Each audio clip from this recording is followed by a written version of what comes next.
Doctor, എന്തൊക്കെയാണ് വൃക്കയെ ബാധിക്കുന്ന രോഗങ്ങൾ എന്ന് പറഞ്ഞുകൊണ്ട് തന്നെ ഹലോ ഡോക്ടർ ആരംഭിക്കാം. വൃക്കയെ ബാധിക്കുന്ന രോഗങ്ങൾ നമ്മൾ പ്രത്യേകമായിട്ടും നോക്കുന്നത് അക്യൂട്ട് കിഡ്നി ഇഞ്ചുറി അല്ലെങ്കിൽ താൽക്കാലികമായിട്ട് വൃക്കകൾക്ക് തകരാറ് സംഭവിക്കുന്ന രോഗങ്ങളാണ്. അത് പലപ്പോഴും അണുബാധ കാരണമാണ് സംഭവിക്കുന്നത്. പനി, നമ്മുടെ മലേറിയ, ഡെങ്കിപ്പനി അല്ലെങ്കിൽ കോവിഡ് അല്ലെങ്കിൽ എലിപ്പനി, ഇതെല്ലാം വരുമ്പം വൃക്കകൾക്ക് തകരാറ് സംഭവിക്കാൻ ചാൻസ് ഉണ്ട്. അങ്ങനെ വരുമ്പം ഈ കിഡ്നിയുടെ പ്രവർത്തനം നഷ്ടപ്പെടുകയും അതിന് അക്യൂട്ട് കിഡ്നി ഇഞ്ചുറി എന്ന് നമ്മൾ പറയും.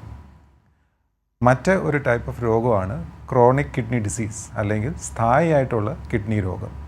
ഇത് വർഷങ്ങളായിട്ട് ഡയബറ്റിസ്, ഹൈപ്പർ ടെൻഷൻ അല്ലെങ്കിൽ ഹൈ ബ്ലഡ് പ്രഷർ, പിന്നെ വേറെ കിഡ്നിയെ ബാധിക്കുന്ന വേറെ രോഗങ്ങൾ, പ്രത്യേകിച്ച് കല്ലിൻ്റെ രോഗമുള്ളവർ അല്ലെങ്കിൽ കിഡ്നിക്കകത്ത് സിസ്റ്റിൻ്റെ രോഗമുള്ളവർ, അങ്ങനെയുള്ളവരിൽ കണ്ടുവരുന്നതാണ് ക്രോണിക് കിഡ്നി ഡിസീസ്.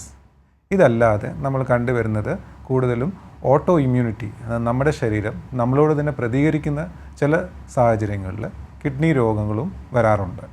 അങ്ങനത്തെ രോഗങ്ങൾക്ക് നമ്മൾ ഓട്ടോ ഇമ്മ്യൂൺ കിഡ്നി ഡിസീസസ് എന്നും പറയും. ഇതല്ലാതെ നമുക്ക് പലപ്പോഴും പ്രഗ്നൻസി സമയത്ത് വരുന്ന വ്യത്യസ്ത കിഡ്നി രോഗങ്ങളും കാണാറുണ്ട്. ഇതൊക്കെയാണ് നമ്മൾ സാധാരണ കണ്ടുവരുന്നത്. ഡോക്ടർ, ഇപ്പോൾ വ്യത്യസ്ത രീതിയിൽ വരാറുള്ള സാഹചര്യം പറഞ്ഞു. ഇത് നമ്മുടെ ഒരു ജീവിതശൈലിയുമായി ബന്ധപ്പെട്ട് വരുന്ന ഒരു സാഹചര്യമുണ്ടോ? മാത്രമല്ല, വൃക്കരോഗം ജന്മന ഉണ്ടാകുന്നുണ്ടോ? തീർച്ചയായും നമുക്ക് ജീവിതശൈലികളിലൂടെ കിഡ്നി രോഗങ്ങൾ വരാനും കിഡ്നി രോഗങ്ങൾ വഷളാകാനും സാധ്യതയുണ്ട്.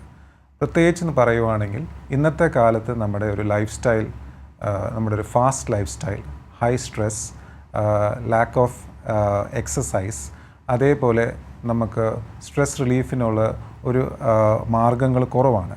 രണ്ടാമത് ഹൈ ബ്ലഡ് ഷുഗർ, ഡയാബറ്റീസ് ഉള്ളവരിൽ ഹൈ ബ്ലഡ് ഷുഗർ കിഡ്നി രോഗത്തിന് ഒരു കാരണമാകുന്നു. മൂന്നാമത് കാണുന്നത് നമ്മുടെ ഡയറ്റിൽ വരുന്ന എക്സസ് സോൾട്ട്, അമിതമായി ഉപ്പ് ഉപയോഗിക്കുന്നവർ.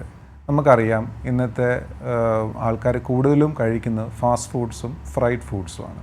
ഇതിൻ്റെ അകത്തെല്ലാം ഉപ്പിൻ്റെ അളവ് വളരെ കൂടുതലാണ്. ഉപ്പിൻ്റെ അളവ് കൂടുമ്പം നമ്മുടെ ബ്ലഡ് പ്രഷർ, രക്തസമ്മർദ്ദം കൂടുന്നു. ഇതിനാൽ നമ്മുടെ ഓർഗൻസിനെല്ലാം ഡാമേജ് വരുന്നു, പ്രത്യേകമായിട്ടും കിഡ്നിക്ക് ഡാമേജ് കൂടുന്നു. പിന്നെ നമ്മുടെ sedentary life style, lakh of exercise, ഇതെല്ലാം നമ്മൾ കിഡ്നി രോഗത്തിന് കാരണങ്ങളായി മാറുന്നു.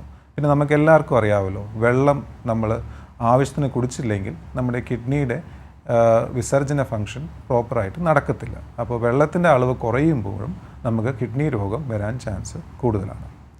ജന്മനാ വരുന്ന കിഡ്നി രോഗങ്ങളുടെ കാര്യം പറയുവാണെങ്കിൽ ഹൃദ്രോഗമോ അല്ലെങ്കിൽ തലച്ചോറിൽ ബാധിക്കുന്ന സ്ട്രോക്ക് പോലെയോ കിഡ്നി രോഗങ്ങൾ ഒരു 50 വയസ്സിന് ശേഷമല്ല തുടങ്ങുന്നത്. പലപ്പോഴും കണ്ടുവരുന്നത് ചെറു പിള്ളേർ തൊട്ട് 20-25 വയസ്സ് തൊട്ടുള്ള ആൾക്കാർക്ക് അല്ലെങ്കിൽ ജനിച്ചു വീഴുന്ന കുഞ്ഞുങ്ങൾക്ക് പോലും കിഡ്നി രോഗം നമുക്ക് ആ സമയത്ത് പോലും കണ്ടുപിടിക്കാൻ സാധിക്കും.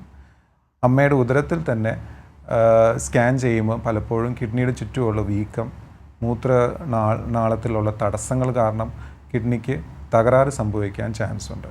അപ്പം കിഡ്നി രോഗങ്ങൾ ഏത് പ്രായത്തിലും വരാം. അത് വളരെ സീരിയസ് ആയ രോഗങ്ങൾ തന്നെ ചെറുപ്രായത്തിൽ വരാം, ലക്ഷണങ്ങളില്ലാതെയും വരാം. അതുകൊണ്ട് നമ്മൾ ഇതിനെക്കുറിച്ച് കൂടുതൽ അറിഞ്ഞിരിക്കേണ്ടതാണ്.